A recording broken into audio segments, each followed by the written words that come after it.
प्रधानमंत्री जी, पहले तो मैं आपसे ये कहना चाहता हूँ कि एक तो आप इंटरव्यूज बहुत कम देते हैं और देते भी हैं तो आप उन्हीं लोगों को देते हैं जो आपको पसंद है, जैसे चौधरी साहब हो गए। तो हमें कुछ इसी तरह से इंटरव्यू करने होंगे, क्या करें, आप तक बात पहुंचानी है। तो मेरा पहला सवाल है कि जो देश के अंदर हालात बने हैं, उन हालातों से आपको पीड़ा नहीं होती? इन तस्वीरों, इन शब्दों से निराशा नहीं होती? निराशा का सवाल है।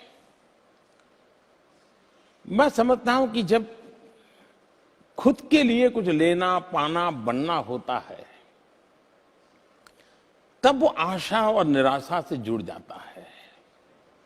मैं समझता हूं कि निराश कभी होने का कारण नहीं बनता है।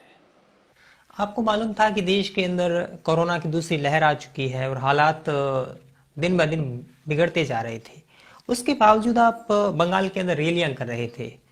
तो देश जानना चाहता है कि सत्ता का इतना भी क्या लोभ, आपको संतोष नहीं है? आप प्रधानमंत्री तो बन चुके हैं और आप कहां जाना चाहते हैं? मैं इसको जरा अलग तरीके से देखता हूं। जिस पल संतोष का भाव पैदा हो जाता है, बहुत हो गया, चलो यार इसी से गुजारा कर लेंगे, तो जिंदगी कभी आगे बढ़ती नहीं है। और आपने देखा होगा, जिसके घर में साइकिल है उसका मन करता है स्कूटर आ जाए तो अच्छा है, स्कूटर है तो मन करता है यार फोर व्हीलर आ जाए तो अच्छा है। ये अगर जज्बाई नहीं है तो कल साइकिल भी चली जाएगी तो कहेगा छोड़ो यार बस पे चले जाएंगे, तो वो जिंदगी नहीं है। ऐसे समय में आपकी जिम्मेदारी बनती है कि आप कुछ करें, सरकार कुछ करे, कुछ ठोस काम करे। अगर ये कोई सोचता है कि सरकार देश बदल देगी, सरकार विकास कर देगी, आजादी के बाद एक ऐसा माहौल बन गया, अब आजाद हो गए सब सरकार करेगी।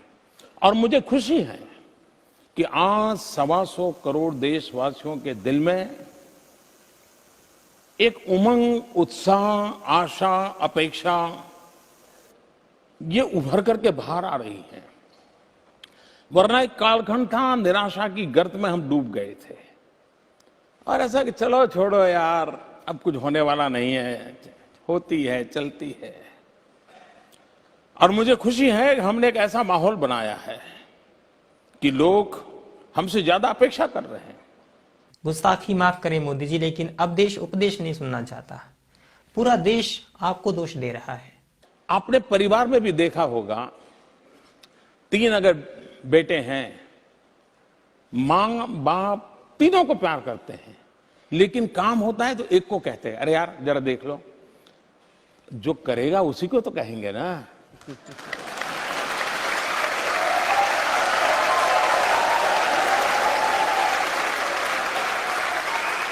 अगर आज देश मुझसे ज्यादा अपेक्षा रखता है, इसलिए रखता है कि उनको भरोसा है यार आज नहीं तो कल उसके दिमाग में भर दो, कभी तो करके रहेगा ये। तो मैं समझता हूं कि और ये बात सही है। लेकिन गोदी मीडिया एक चीज को दोष दे रही है, वो दोष दे रही है सिस्टम को। सिस्टम के बारे में आपका क्या कहना है? कि छोड़ो यार कुछ होने वाला नहीं है, सरकार बेकार है, नियम बेकार है, कानून बेकार है, ब्यूरोक्रेसी बेकार है, तौर तरीके बेकार है। यही खराब है, तभी तो लोग अपने स्तर पर सब कुछ कर रहे हैं। आप देश में देखिए, पूरा देश एक दूसरे की मदद करने के लिए लगा हुआ है, चाहे वो ऑक्सीजन हो, चाहे वो बेड्स की सुविधा हो, चाहे टीका तक पहुंचाना हो, तो सारा देश कर रहा है। इस पर आप क्या कहेंगे? कि देश ने कभी सोचा नहीं था कि ये देश इतनी तेज गति से काम कर सकता है। वरना मान लिया था पहले इंक्रीमेंटल चेंज हो जाए तो भी संतोष हो जाता था, यार चलो यार हो गया। अब उसको नहीं होता है, उसको लगता है अरे साहब। चारों ओर नजर घुमा के देखिए सर, लोग मर रहे हैं। देखिए आप 1857 से ले लीजिए 1947 तक, उसके पहले भी जा सकते हैं, लेकिन मैं 1857 पे जाता हूं, जब प्रथम स्वातंत्र संग्राम हुआ 1857 का। आप कोई भी साल उठा लीजिए, 100 साल में कोई भी साल उठा लीजिए, हिंदुस्तान का कोई भी कोना उठा लीजिए, कोई न कोई देश की आजादी के लिए शहीद हुआ है, देश की आजादी के लिए मर मिटने के लिए कुछ न कुछ किया है। किसी न किसी नौजवान ने अपनी जिंदगी जेल में बिता दी है। मतलब आजादी का संघर्ष किसी भी समय किसी भी कोने में रुका नहीं था। लोग आते थे, भिड़ते थे, शहादत मोल लेते थे, आजादी की बात चलती रहती थी। सर, आप इतिहास पढ़ाने लग गए। मैं बड़ी ही सम्मान के साथ, बड़ी ही जिम्मेदारी के साथ आपसे पूछता हूं कि देश के अंदर कोविड के मामले कितना तेज गति से बढ़ रहे हैं, लोगों के मरने की संख्या देखिए आप कितने तेज गति से बढ़ रहे हैं।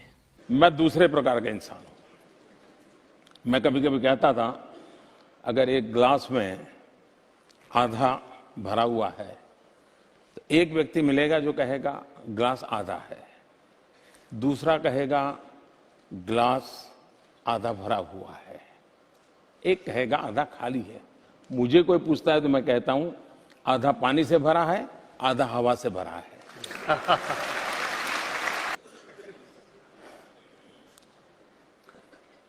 मुझे पता नहीं था कि कवि के भीतर भी कोई पत्रकार बैठा होता है।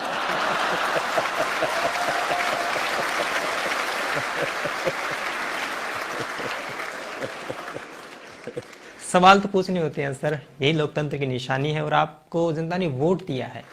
दरअसल आप चुने हुए नेता।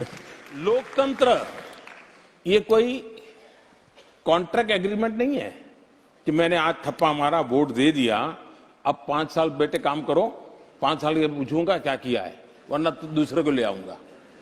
ये लेबर कॉन्ट्रैक्ट नहीं है जी।